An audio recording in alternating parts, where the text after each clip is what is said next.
My name is Sally. I am a 16-year-old in the 11th grade. This story is a record of an event that profoundly changed my life. Even now, I sometimes wonder if the choice I made at that time was the right one. But every time, I am convinced that my decision was not wrong. Sitting in front of the white dressing table, I noticed that my favorite mascara, which I had been using for years, was missing.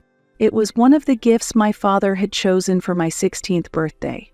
It was an expensive branded cosmetic, but more importantly, it was a precious item filled with the deep love of my father, who lived far away. It disappeared again. I muttered to myself without speaking aloud, and sighed deeply. I felt the anxiety growing larger inside my heart. Moreover, 2 pairs of my favorite branded sneakers, which my father had bought for special occasions, also disappeared suddenly. Day by day, the anxiety and frustration of losing my treasured items were eating away at me. It has been a year since I started living with my mother, my stepfather Douglas, and my stepbrother Thomas. On the surface, it seemed like a peaceful home where we lived as a new family. But beneath that calm surface, reality was heading in a completely different direction. Every day, little by little but surely, I felt as if everything was falling apart, weighing heavily on my heart. It has been 7 years since my parents divorced. I was in the 3rd grade, 9 years old at the time. I was so shocked that I thought the world might end, but my parents prioritized me even after the divorce. They had many discussions and chose joint custody. They planned a detailed schedule so I could spend equal time with both of them. However, 4 years ago, that stable life underwent a major change. My father was unexpectedly promoted to a higher position at his company. It was a joyful event accompanied by a salary increase, but at the same time, he could not avoid a transfer to a distant location.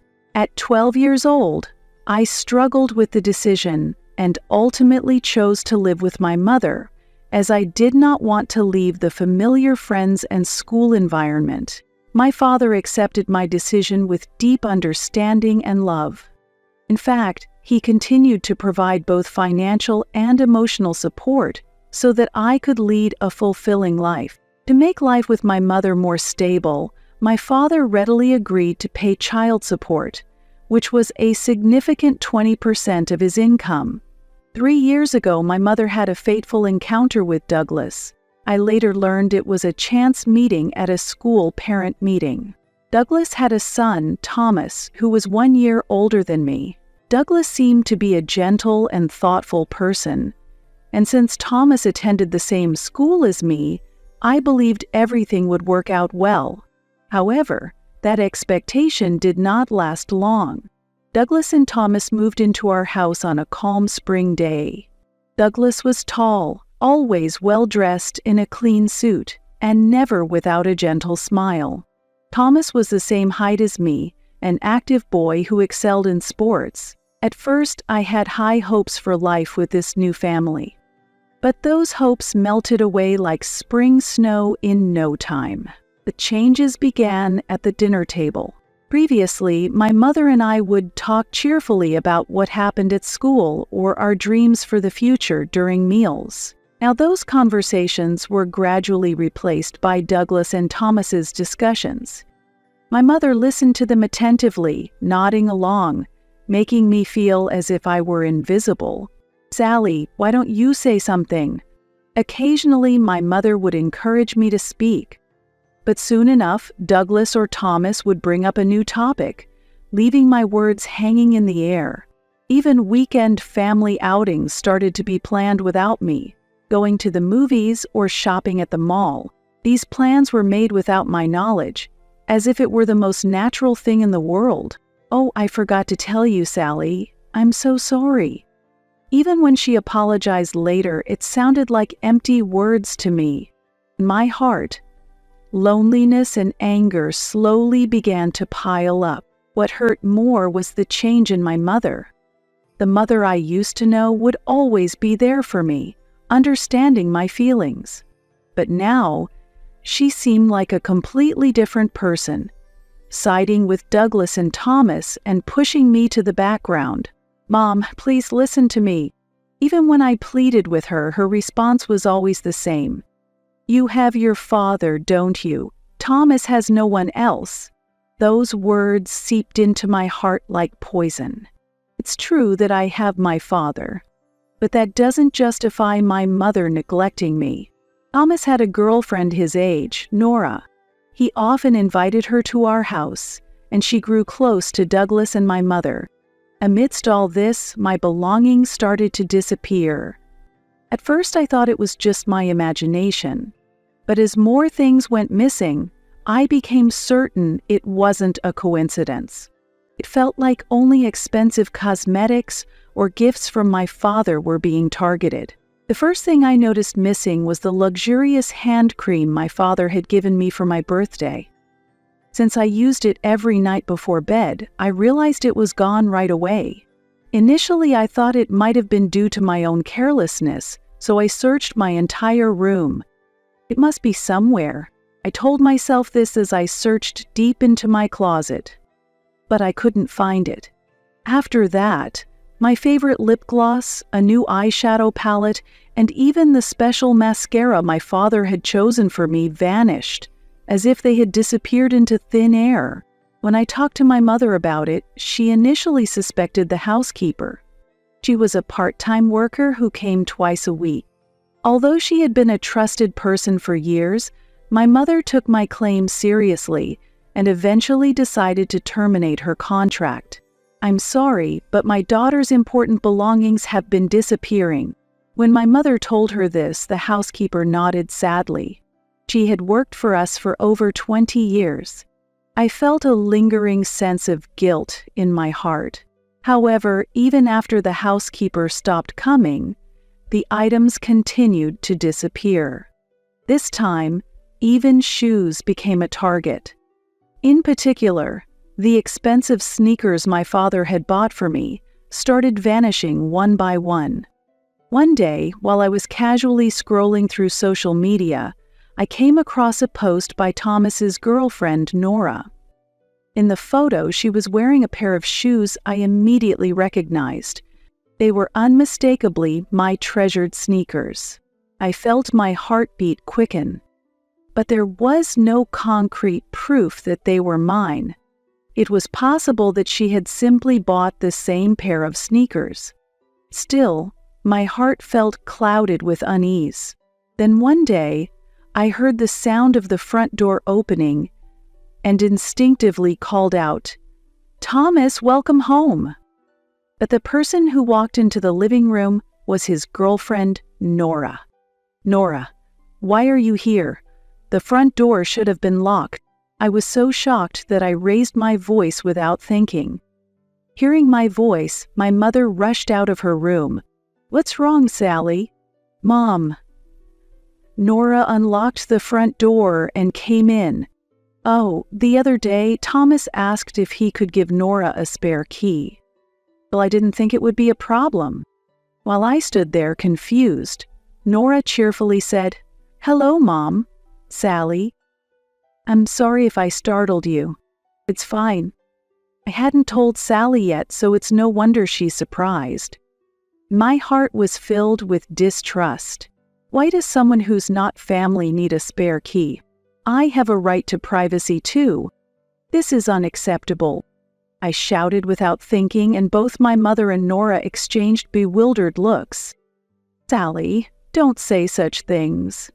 Nora is an important person to Thomas. And doesn't matter. Mom, who's more important to you, me or Thomas?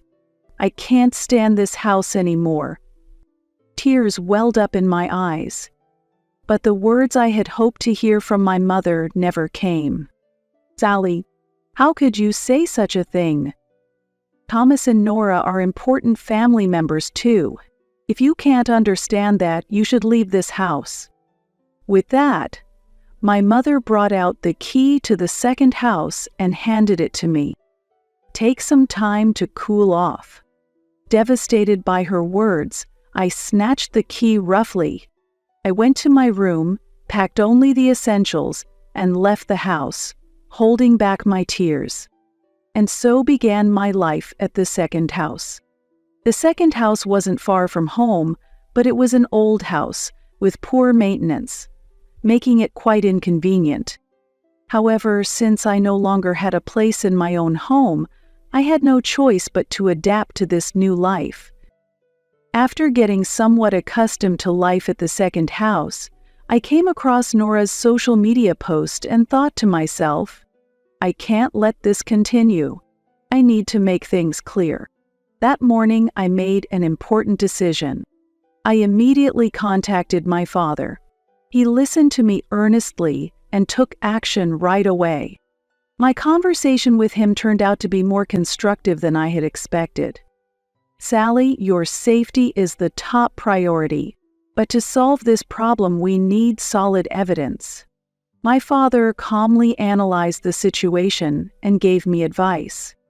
He also arranged for a consultation with a lawyer, allowing us to create an appropriate plan of action from a legal perspective.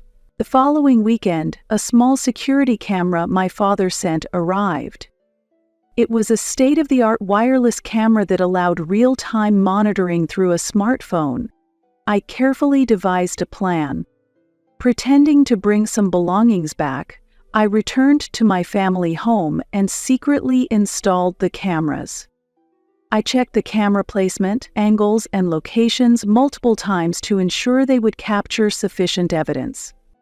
I decided to place one camera in the gap between the bookshelf and another inside the closet. Perfect. When I finished setting them up, I felt a small sense of accomplishment. This wasn't just about security. It was the first step in protecting my rights. For the following week, I continued my usual routine while collecting evidence. During the day, I attended school. At night, I studied at the second house. Amidst this ordinary life, the cameras kept recording reliably. The decisive evidence was captured on the 6th day after installation, at 2 a.m. I woke up to the notification sound from my smartphone. Motion detected. When I opened the screen, the exact moment was displayed. Thomas was quietly opening the door to my room and stepping inside. He moved cautiously, as if he had rehearsed this many times, and approached my dressing table. I held my breath and continued watching the screen. I could feel my heart pounding intensely. Thomas opened the drawer and started rummaging through my cosmetics. His movements were practiced, clearly indicating this wasn't his first time. When he placed the cosmetics into his bag, his expression showed not a trace of guilt. Then, the most shocking moment came. He took out his smartphone and began sending a message. The audio was recorded clearly. "This will make your birthday present perfect. It's a high-end brand eyeshadow palette." His voice even carried a sense of pride, as if he had bought it himself. Next, he turned to the closet and started rummaging through my shoes. He picked up a new pair of sneakers and sent another message. "I'll include these too. I'm sure you'll love them." In that moment, something inside me shifted decisively. This was no longer a mere family dispute. Hearing those words made something boil within me. It wasn't anger, but a feeling closer to sadness. A deep sense of disappointment at how a relationship that should be built on trust as family had been so distorted.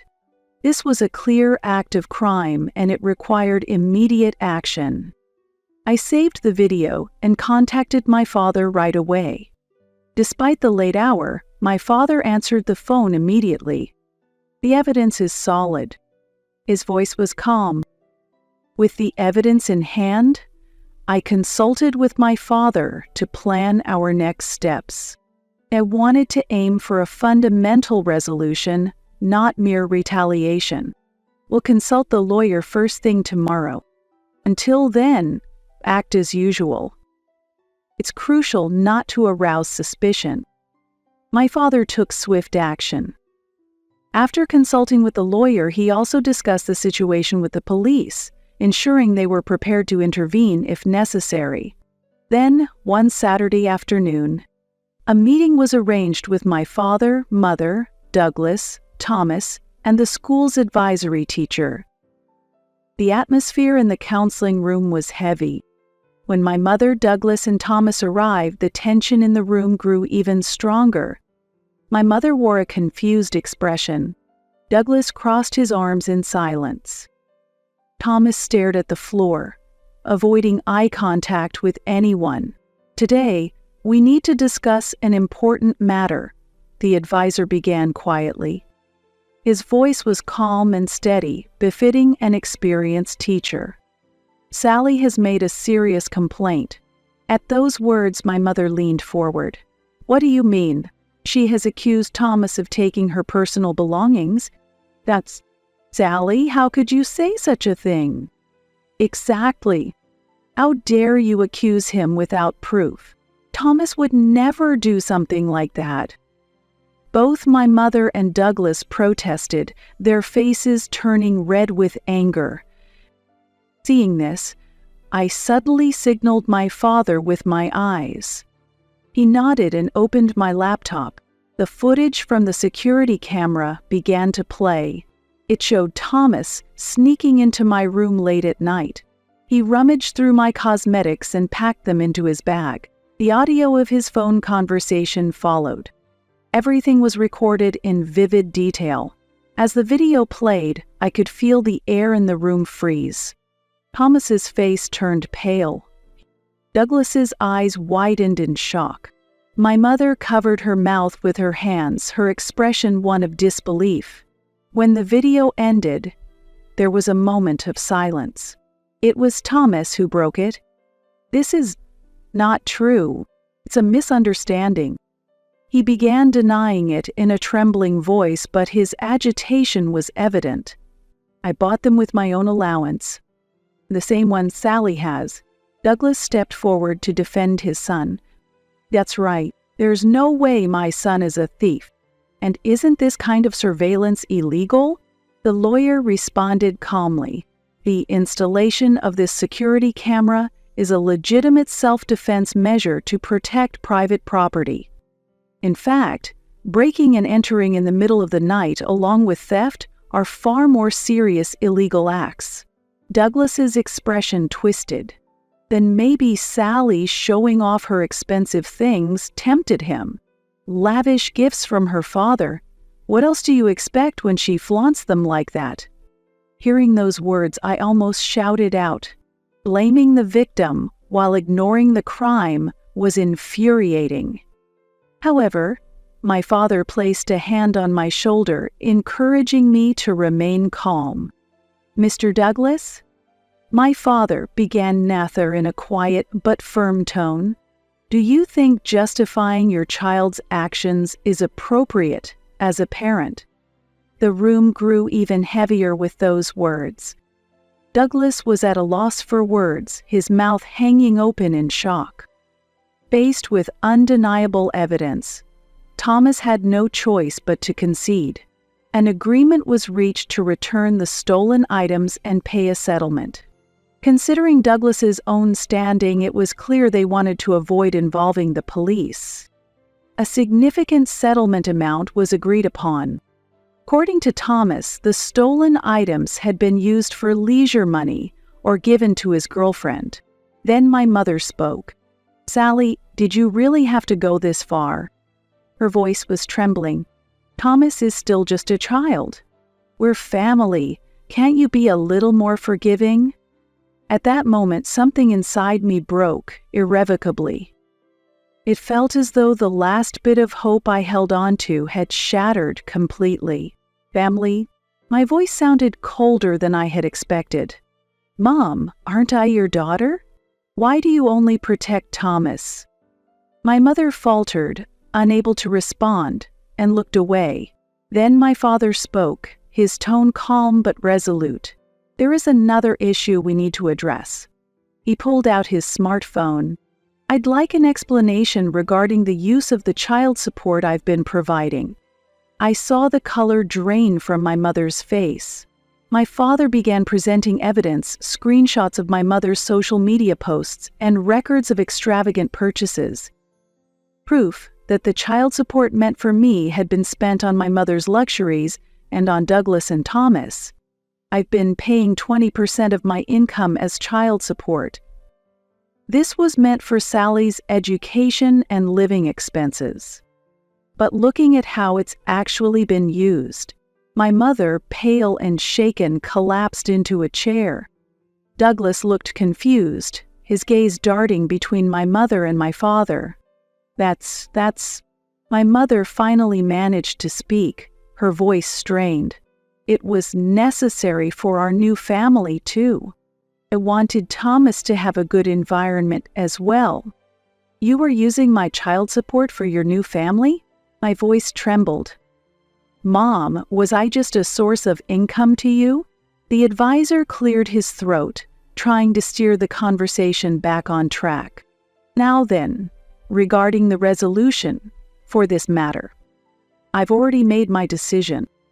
I stood up and turned to my father. "I want to go live with you, Dad. I don't want to come back here anymore." The room fell completely silent at my words. My mother's face was filled with disbelief. She opened her mouth as if to speak, but couldn't find the words. "Sally, think this through calmly." After a moment, my mother managed to force out her voice. "What about school? Your friends? Your whole life is here."